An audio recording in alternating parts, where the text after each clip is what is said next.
За хууль мэдээллийн та бүгдийнхээ энэ өдрийн мэндийг хүргье.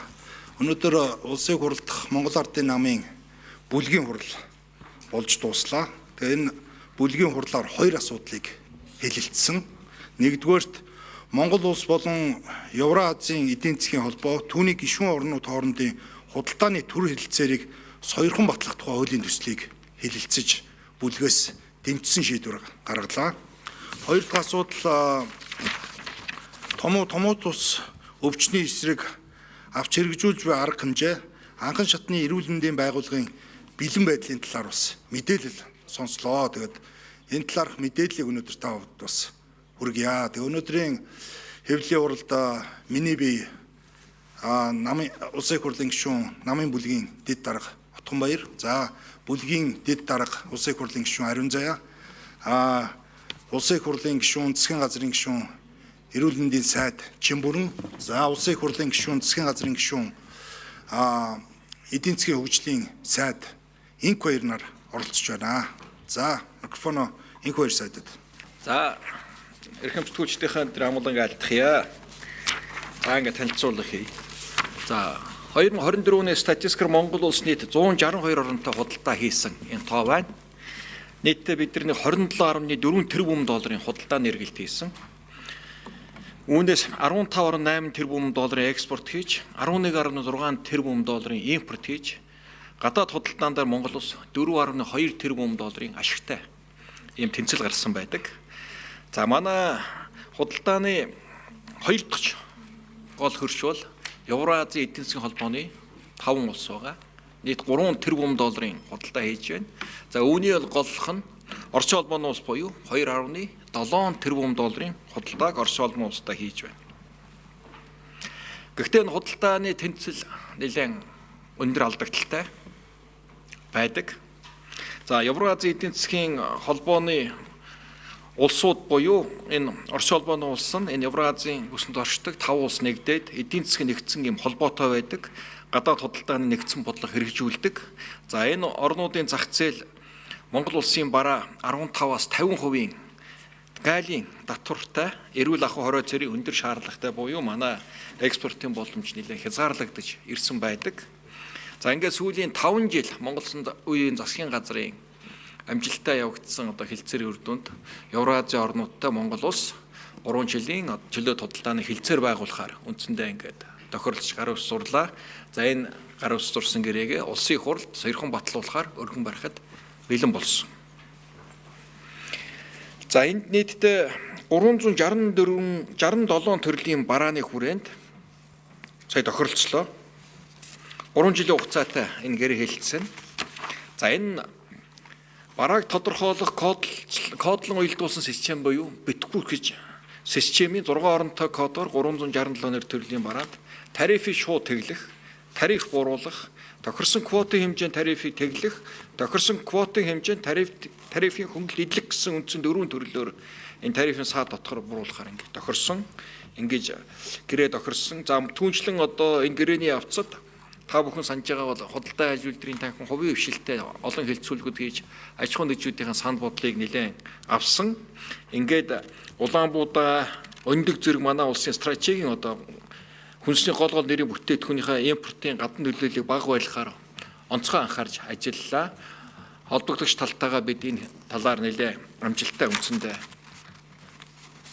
тохирч чадсан. Нийтдээ нэг 23 төрлийн бараан дээр маргаан үүсгэсэн. 23 төрлийн үүсгэсэн маргаан дээрээ бид эцсийн хувилбар хүрсэн. За энэ дээр танилцуулъя.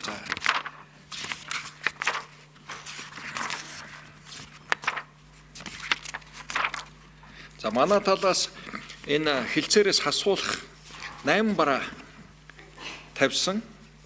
За ингээд өтгөрүүлсэн сүү, шингэн сүү, зүцхий, өргөс тэмэх, сонгон, төмөс, луу, манжин зэрэг. За энийг Евразийн тал хүлээж авсан. За бид хэлцээр явцад 11 бараанда тарифын одоо квота болон татврын одоо буулт хийсэн 11 төрлийн бараа байгаа. Энэ бол хуурай сүү, бяслаг, зүцхийн дос, өндөг, хатуу болон зөөлөн Улаанбуудаа, цагаан арх, шар арх гэх мэтийн буулт хийсэн 11 төрлийн бараа. За нөгөө талаас хасуулах юм санал дээр одоо тохиролж чадаагүй 4 төрлийн йогурт, амтж жигнэмэг, өргөнцөр, эрдэс тус зэрэг. Үндсэндээ ингээд 23 барааны хүрээнд энэ гэрээг бол тохиролцоог бол үндсэндээ ингээд боллоо гэж үзээд ингээд эцлээд өнгөрсөн 100 Минск хотод гарын үсэг зурсан. За энэ Евразийн эдийн засгийн холбоотой бид нар энэ гэрээ хийснээр Евразийн эдийн засгийн холбоо руу манай экспорт 24.1%-аар өсөх ийм тооцоо гарч байна. Ялангуяа үүн дотор манай махан бүтээгдэхүүн, ноос ноолуур, нэхмэл сүлжмэл болон арьс шир боловсруулах үйлдвэрийн гол бүтээгдэхүүний экспорт 42-оос 150% нэмэгдэж Монголын бүтээгдэхүүн гайлын татваргүй өргөн зах зээлд гарах нөхцөл бүрдэж байгаа. За энэ салбарыг би яагаад дурдаад байна гэдэг нь хөдөө аж ахуйн яг манай ижил төстэй 10 тэрбум долларын импортыг энэ Евразийн орнууд гаднаас хийж байгаа. Тэгэхээр бид 10 тэрбум долларын импорт хийж байгаа зах зээл дээр манай хөдөө аж ахуйн бараа өрсөлдөнө гэсэн үг. Буюу татварын тарифын хөнгөлөлтөө журмаар нэвтрэх болцоогоо бид нээж байгаа. За энэ маань манай Монгол улсын одоо хүнсний хувьсгал, атрийн 4-р аян, цагаан алт энэ хөтөлбөрүүдээр одоо бодлогын дэмжлэг авч сүүлийн 2 жил та бүхэн бидэнтэй хамт байсан.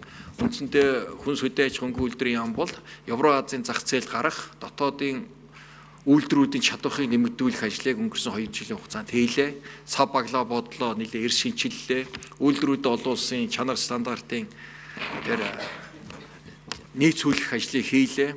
За гадаад худалдааны гэрээ хэлцээр гэрээ протоколуудыг нэлээд зохицолсон. Дотоод өрөм журам гайлын одоо хэлбэршүүлсэн болон хил боомтын чадварыг нэмэгдүүлэхээс ахуулаад хил боомтын өргөтгөлгээд олон ажлууд хийгдсэн.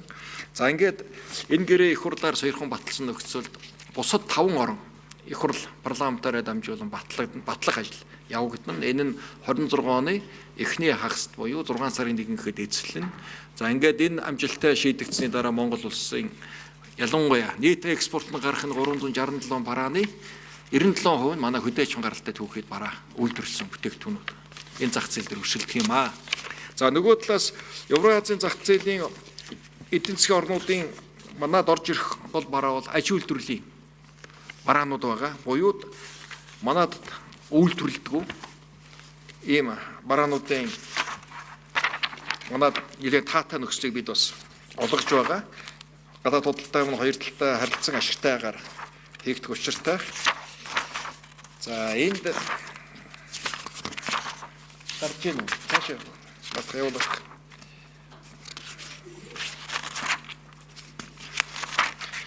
Нийт Евразийн талаас 367 бараа Монгол улсад бас тарифын татварын хөнгөлөлтөөр орж ирнэ. Үүний 222 төрлийн бараа нь аж үйлдвэрлэлийн бараа. Хөдөө аж ахуйн тоног төхөөрөмж, эд анги, сэлбэг хэрэгсэл, даавуу, төмрийн хайш, ган төмөр эдлэл, лив турбин, эрчим хүчний одоо трансформатороос ахвал хүнд машин механизм гэх мэтийн манад үйлдвэрлэгүй бараа.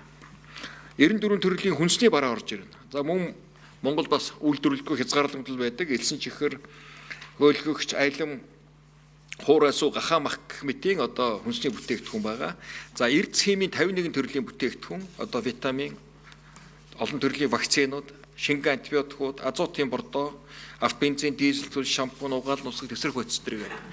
Буюу энэ 367 төрлийн бараа орж ирсээр манай дотоодын зах зээлийн барааны сонголт нэмэгдэн, дээрээс нь үйлдвэрлэлийн орц нэлээд хямдрах, сэлбэг түүхийд хямдрах буюу инфляцид эргээр нөлөөлөх ийм тооцоо бас гарч байна. За ингээд сая ардын намын бүлэг дэмжсэн, хүн нам танилцуулсан. За ингээд өргөн барих ажил бэлэн болж байна. За мэдээлэл дуслаа. За өнөөдөр бүлгийн хурлаар бас томоо төс төвчний нөхцөл байдал түүний анхан шатны байгууллагын оролцоо хэр байгаа талаар мэдээлэл бид ярилцлаа. За өнөөдрийн нөхцөл байдлыг бас та бүхэн сонирхч байна. Тэгэхээр хамгийн одоо эвгүй оргил үе байсан үе бол 11 сарын сүүлийн 7 хоног буюу 48 дахь 7 хоногт огцом ихссэнийг та бүхэн анзаарч байгаа. За өнөөдөр эрдэмтэд судлаачид таамаглалаар мөн өмнөх одоо 5-10 жилийн өвчлөлийн нөхцөл байдлыг хараад үзэхэд өнөөдөр Монгол улсад 12 сарын 15-наас 21 дэх буюу 51 дэх 7 хоног бол нэлээд тийм ачаалтаа 7 хоног байх эрсдэлтэй байна гэсэн юм дүгнэлт гаргасан. За үүнтэй холбоотой бид бас энэ 12 сарын 15-наас 21-ний хоорондох одоо энэ ачаалыг бууруулах арга хэмжээнүүдийг үе шаттай авч байгааг та бүхэн ажиллаж байгаа бах. Тухайлах юм бол одоо өнгөрсөн 7 хоногт бага ангийн хүүхдүүдийн хичээлийг захимаар орууллаа. За одоо энэ 7 хоногоос дунд ангийн хүүхдүүдийн хичээл захимаар орж эхэлж байна. Ялангуяа энэ вирусын халдварын хамгийн их одоо шалтгаан авч байгаа 10-аас 15 настай хүүхдүүдийн хичээл үнэхээр одоо захимаар орно л гэсэн үг. За энэ болгон бас өгөөж өгсөн байна. Жишээлх юм бол өнгөрсөн 7 хоногт бага ангийн хүүхдүүдийг захимаар оруулсантай холбоотой амбулатороор яаралтай тусламжаар ирж байгаа ханиадны шалтгаантай, томооч төвчний шалтгаантай үзүүлэхээр ирж байгаа хувь буурсан. Харин эмнэлэг твтэж байгаа. За дээрэс нь одоо яаралтай эрчим дэмжлэгэнд твтэж байгаа хүүхдүүдийн тоо бол харин буураагүй. За энэний бол шалтгаан бол ойлгомжтой. Халдвар авангуудаа хүүхд шууд хүндрэхгүй 2-3 хоног халуурч дараа нь одоо вирусын халдварыг дагалдаж одоо бактерийн халдварууд дагах орох энэ мараг 7-оос 10 хоног хүрэлцдэг учраас олон хүүхд өвдөх тусам хүндрэх магадлал нь өндрөөл гэсэн ийм санаа. За энэ утгаараа бол одоо бид анхан шатны тусламж үйлчилгээг сайжруулахад иргэдэд очиж байгаа ачаалал хэрхэн буурч байгааг бид бас энэ өнгөрсөн хугацаанд харж боллоо. Тухайлх юм бол өрхийн эрүүл мэндийн төвүүдийн ажиллах цагийг уртсгасан энэ доктор шийдвэр нь дээрээс нь засгийн газраас нөөц хөрөнгө гаргаж илүү цагийн одоо мөнгөний шийдсэн үүнтэй холбоотой эмнэлгүүдэд ирж байгаа зөвхөн одоо амбулатороор зөвлөгөө авах гэж ирж байгаа хувь очир дараал буурсныг харж болж байна. 1000 гаруй хүүхэд эмнэлэгт ирж үзүүлэхэд нэг 150-аас 200 нэмлэгт хэвтгэхээр бус нь бол эмийн үйлчилгээнд халуун буугаад гэртээ хяналтанд явах юм боломж бүрдээд байгаагийн нэг жишээ нь өрхийн эрүүл мэндийн төвүүдийн оролцоо ялангуяа амралтын өдрүүдээр ажиллах за мөн уртсгсан цагаар ажиллах нь өөр ямар чухал вэ гэдэг бас ярьлаа. За бүлгийн хурал дээр бас гишүүд бас нэлээдгүй зүйлүүдийг ярьж байна. Тухайлх юм бол одоо улирлын томоо жил болгон гардаг. Тэгэл жил болгон бид ингэ сандралцсан байдалтай байх юм уу? Энэ ер нь ийм нэгдсэн бодлогоор энэ асуудлаа ер нь зэгцэлжээж болдгоо мó гэсэн ийм чухал зүйлийг асуулаа. За энэ жилийн томоогийн хувьд бол одоо өнгөрсөн 3 жилийн томоотой харьцуулахад өвчлөл халдварын хурд нь нэг 15-аас 19% илүү байгаад байна. За дээрэс нь өнгөрсөн хугацаанд А хүрээний томоогийн халдвар ер нь дэлхийд даяар баг гараагүй өнгөрсөн 2-3 жил. За үүнтэй холбоотойос одоо олон нийтэд энэ сүргийн дархлаа гэдэг хамгаалтын систем сайн үүсээгүй. Үүнтэй холбоотой их огцом халуурах, шинж тэмдэг нь буурахгүй байх, хүндрэх эрсдлүүд нь өндөр байгаа нь бас нэг онцлогтой энэ жилийн. За тийм ч учраас бид бас одоо аль болохоор одоо вакцинжуулалтыг өргөн хийх.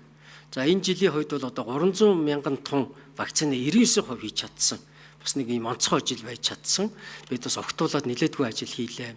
За мөн одоо хүүхдүүдийг хамарсан олон нийтийн арга хэмжээнүүдийг 10-11 сард хийхгүй байх талаар бас одоо ерөн жил болгон энэ дээр анхаарч бүр боловсролын яамтайгаа хойр гаргаж ажиллах талаар бас бүлээн гишүүдтэй бас хэллээ. За вакцинжуулалттай холбоотой 300 мянган тонн биш бүр 500 мянган тонн болгож болох юм байна. Манай иргэд эцэг эхчүүд эмээ өвгөнөр бас их хариуцлагатай болсон юм байна. Хүүхдүүдэд вакцинд хамруулдаг болсон юм байна гэдэг нотлогоо сая харагдлаа. 99%. Тийм учраас бид одоо эх жил вакциныхаа одоо тунг бүр 500 мянга болгож нэмье. Бид чи одоо 6 сартаас 6 настай хүүхдүүдийнхээ 45%-ийг 99% хамруулчихад байгаа шүү дээ. Түүнээс бүгдийг биш шүү. Тэгэхээр нэг 70-80% хүрэх юм бол харин хүндрэхгүй байх, өвдөхгүй байх боломж нь бас их сайн юм байна. За энэ дээр бас бүлгийн гишүүд бас одоо төсөв санхүү ямар гэдэг талаар мэдээлэл авч, дээрээс нь эдийн засгийн хувьд энэ томоогийн сезон боллоо. За үүнтэй холбоотой эцэг эхчүүд ялангуяа төрийн ажил хийж байгаа эцэг эхчүүд 6-аас доош насны хүүхдүүд одоо цалинтай чөлөө авч байгаа. Үүнтэй холбоотой одоо бас эдийн засгийн импакт нь ямар байгаа юм? Эрүүл мэндийн салбарт очиж байгаа ачааллууд тийм ээ. За дээрээс нь одоо хүүхдийн эрдэнэт амь эрсдэл ямар байгаа гэдэг талаараас сонирхож асууж хариултууд өглөө.